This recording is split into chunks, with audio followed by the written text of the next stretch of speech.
Hey guys எல்லாருக்கும் வணக்கம். So இப்போ பார்த்தீங்கன்னா, ராவணனோட கோவம் வந்து ரொம்பவே அதிகமாயிருச்சு அப்படின்னு தான் சொல்லணுங்க.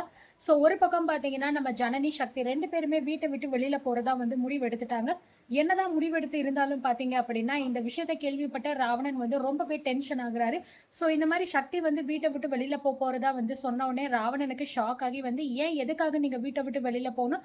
உங்கள யாரு போக சொன்னது?" அப்படி இப்படின்லாம் வந்து பேசம்போது ஸோ எல்லாருமே பார்த்தீங்கன்னா, அத அதிர்ச்சியா வந்து பார்த்துக்கிட்டு இருக்காங்க. அண்ட் அதுக்கப்புறம் பார்த்தீங்கன்னா, நம்ம சக்தி வந்து, "ஆமா அதெல்லாம் நீங்க எதுக்கு கேட்குறீங்க? உங்களுக்கு என்ன ரைட்ஸ் இருக்கு அத பத்தி கேட்கறதுக்கு?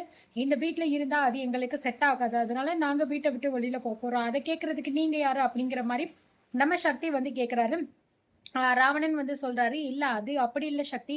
இப்போ இந்த வீட்ல வந்து ஒரு நல்ல விஷயம் நடக்க போகுது இல்லையா? இந்த டைமிங்ல போயிட்டு நீங்க வெளியில போறேன் அப்படின்னு சொல்றீங்களே, அதான் நான் ஏன் அப்படின்னு கேட்டேன். மத்தபடி வேற ஒண்ணும் இல்ல." அப்படின்னு சொல்லும்போது, "உங்க அக்கறைக்குன்னு ரொம்ப நன்றி. ஆனா இந்த மாரி பேச்செல்லாம் நீங்க எங்ககிட்ட வந்து பேசிக்க வேண்டாம். யார்கிட்ட பேசணுமோ அங்க மட்டும் பேசிக்கோங்க." அப்படிங்கிற மாரி நம்ம சக்தி வந்து சொல்லிர்றாரு. உடனே ஆதி குணசேகரன் வந்து, "இங்க பாரு நீ வந்து ரொம்ப பேசிக்கிட்டு இருக்க. அந்த தம்பி இப்ப என்ன தப்பா கேட்டுச்சு அப்படின்னு இப்படியெல்லாம் நீ பேசிக்கிட்டு இருக்க." அப்படிங்கிற மாரிலாம் சொல்லும்போது, அண்ட் உடனே பார்த்தீங்க அப்படின்னா, இந்த பக்கம் வந்து, "நாங்க இந்த வீட்ல வந்து இருக்க போறது கிடையாது. எங்களுக்கு இருக்கிறதுக்கும் வந்து சுத்தமா புடிக்கல. அதனால நாங்க இந்த வீட்ட விட்டு போறதா முடிவெடுத்தாச்சு. நீங்க எப்போ பால் காய்ச்சுறீங்களோ, அன்னைக்கு தான் நாங்க வந்து போறோம்." அப்படிங்கிற மாரி சொல்றாரு. "அப்போ நீங்க ஃபங்ஷனுக்கு வரலையா சக்தி?" அப்படின்னு ராவணன் கேட்கிறாரு. அடேங்கப்பா! ஃபங்ஷனுக்கா? எந்த ஃபங்ஷனுக்கு? நாங்க எதுக்கு அந்த ஃபங்ஷனுக்கு வரணும்?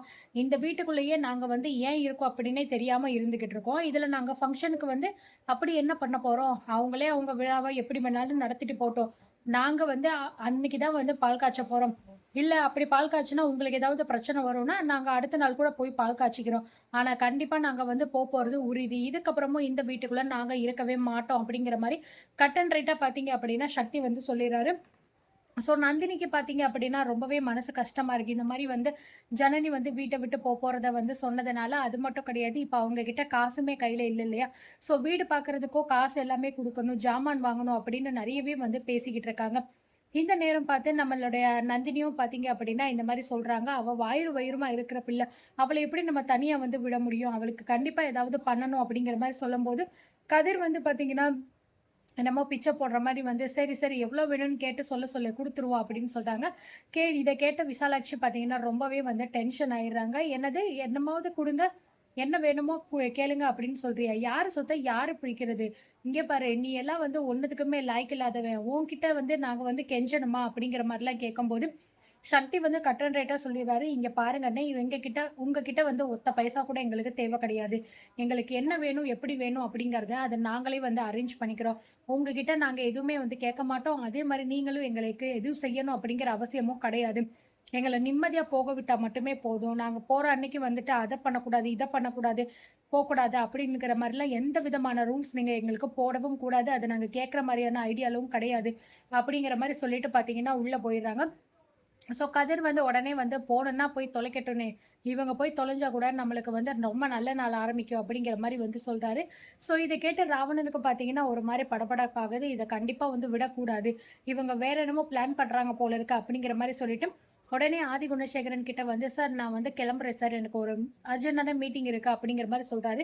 கரிகாலன் வந்து, "என்ன சார் இவ்ளோ நேரம் இங்க தான் உட்காந்துக்கிட்டு இருந்தீங்க. இப்ப என்னடான்னா இப்படிலாம் பண்றீங்க? என்ன ஏதாவது பிரச்சனையா உங்களுக்கு?" அப்படிங்கிற மாரி கேட்கிறாரு. "அதெல்லாம் ஒண்ணும் இல்ல. எனக்கு கொஞ்சம் சின்ன வேலை இருக்கு. அத நான் போய் உடனே முடிச்சாகணும்." அப்படிங்கிற மாரி சொல்லிட்டு, விறுவிறுன்னு பார்த்தீங்க அப்படின்னா, வெளியில கிளம்புறாரு. அண்ட் வெளியில போம்போதே வந்து பயங்கரமான கோவத்துல தான் வந்து போயிட்டு, கார் எடுத்துட்டு அவ்ளோ சீக்கிரமா வந்து போம்போது, கரிகாலன் வந்து கதிர்கிட்ட சொல்றாரு, "என்ன ஆச்சு இவருக்கு? இவ்ளோ நேரம் நல்லா தானே இருக்காரு. இப்ப என்னடான்னா, இவங்க வீட்ட விட்டு வெளியில போறேன் அப்படின்னு சொல்லிட்டு போன உடனே இவங்க மூஞ்சி எல்லாம் மாறிருச்சே. எதுக்கு இவ்ளோ டென்ஷனா போய்க்கிட்டு இருக்காரு? ஒண்ணும் புரியலையே." அப்படிங்கிற மாரி வந்து சொல்லிக்கிட்டு இருக்காரு. நம்ம கதிர் வந்து, "டேய் அவருக்கு 1000 பிரச்சனை இருக்கும்டா. அதெல்லாம் நம்ம கிட்ட வந்து சொல்லிக்கிட்டா இருக்க முடியும். நீ போ." அப்படிங்கிற மாரி சொல்லிர்றாரு. அண்ட் வெளியில போன நம்ம ராவணன் பார்த்தீங்க அப்படின்னா, சக்தி, ஜனனி இந்த மாரி சொன்னத கேட்டு பயங்கரமா கோவப்பட்டு கத்துறாரு. ஜனனி, ஜனனி நீ வந்து இந்த மாரி விஷயத்துல வந்து இவ்ளோ சீக்கிரமா ஒரு முடிவு எடுப்ப அப்படின்னு நான் எதிர்பார்க்கல.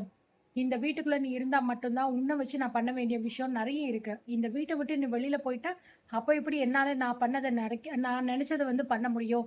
இல்ல, இல்ல இந்த வீட்ட விட்டு ஒண்ணு நீ வெளியில போக்கூடாது. அப்படி வெளியில போனா நீ உயிரோடயே இருக்கக்கூடாது." அப்படின்னு சொல்லிட்டு அந்த லக்ஷ்மணுக்கு வந்து ஃபோன் பண்றாரு. ஃபோன் பண்ணிட்டு, "லக்ஷ்மண், லக்ஷ்மண் நம்ம நெனச்சத விட இங்க விஷயம் ரொம்ப பெருசா போய்க்கிட்டு இருக்கு. இந்த ஜனனி இருக்காளே, என்ன ரொம்ப அதிகமா சீண்டி பார்த்துக்கிட்டே இருக்கா. அதனால கண்டிப்பா வந்து சொல்றேன், அவள வந்து மொத்தமா முடிச்சிடணும். அவ உயிரோடயே இருக்கக்கூடாது அப்படிங்கிற மாரி வந்து ராவணன் கத்தம்போது, "என்ன தம்பி சொல்றீங்க? இப்பவேவா அவள கொல்லப் போறீங்க?" அப்படிங்கிற மாரி சொல்லும்போது, "ஆமா லக்ஷ்மண், இதுக்கு மேல அவள சும்மா விடக்கூடாது. அவள விட்டு வச்சோம், அதுக்கப்புறம் நமக்கு தான் பிரச்சனை. அவ வந்து எவ்வளவோ தூரம் சொன்னா கூட, அத கொஞ்சம் கூட காதுல வாங்காம, இந்த வீட்ட விட்டு வெளியில போயே ஆகணும் அப்படிங்கிற முடிவு எடுத்துட்டா. அப்படி முடிவு எடுத்திருக்கா அப்படின்னா, இதுக்கு பின்னாடி வேற ஏதோ ஒரு விஷயம் இருக்குன்னு அர்த்தம். நிச்சயமா வந்து இந்த விஷயத்த நம்ம என்ன ஏதுன்னு சீக்கிரமா பார்த்து, அவளுக்கு அவளோட கதைய முடிச்சா மட்டும் தான் நம்மளால நிம்மதியா அடுத்து என்னென்ன பண்ணணுமோ எல்லாத்தையுமே பண்ண முடியும் அப்படின்னு சொல்லும்போது, "சரிங்க தம்பி, நீங்க சொல்றதும் சரிதான். நான் அதுக்கான எல்லா வேலைகளையும் உடனே வந்து பார்க்குறேன். நம்ம ஆளுகிட்ட எல்லார்கிட்டயுமே சொல்லி வைக்கிறேன். சரியான நேரம் பார்த்து அவங்கள வந்து நம்ம முடிச்சிடலாம்." அப்படிங்கிற மாரி சொல்றாங்க. ஆமா லக்ஷ்மண், இந்த விஷயத்துல ஒரு சின்ன ஒரு விஷயம் கூட தடுமாறிறக்கூடாது. அப்படி மட்டும் ஏதாவது நம்ம பேர் அடி ஆயிருச்சு, அதுக்கப்புறம் அந்த ஜனனி வந்து என்ன பண்ணுவான்னே தெரியாது. அவ ரொம்ப ஸ்மார்ட்டா வேல பார்த்துக்கிட்டு இருக்கா. அவளோட பிடியில மட்டும் நம்ம சிக்கிரவே கூடாது. ரொம்ப சூப்பரா இந்த விஷயத்த நம்ம பண்ணி முடிக்கணும். ஏன்னா, நம்ம பசங்க எல்லார்கிட்டயுமே சொல்லி வைங்க. அவளுக்கு இன்னைக்கு தான் வந்து கடைசி நாள் அப்படின்னு சொல்லிட்டு வந்து ரொம்ப கோவமா, பயங்கரமா பேசிக்கிட்டு இருக்காரு. ஸோ ராவணன் எடுத்த இப்படிப்பட்ட ஒரு கேவலமான விஷயத்தினால, ஜனனி உயிருக்கு ஏதாவது ஆபத்து வரப்போகுதா? இல்லையா? அப்படிங்கிறத நம்ம பொறுத்திருந்து பார்க்கலாம்.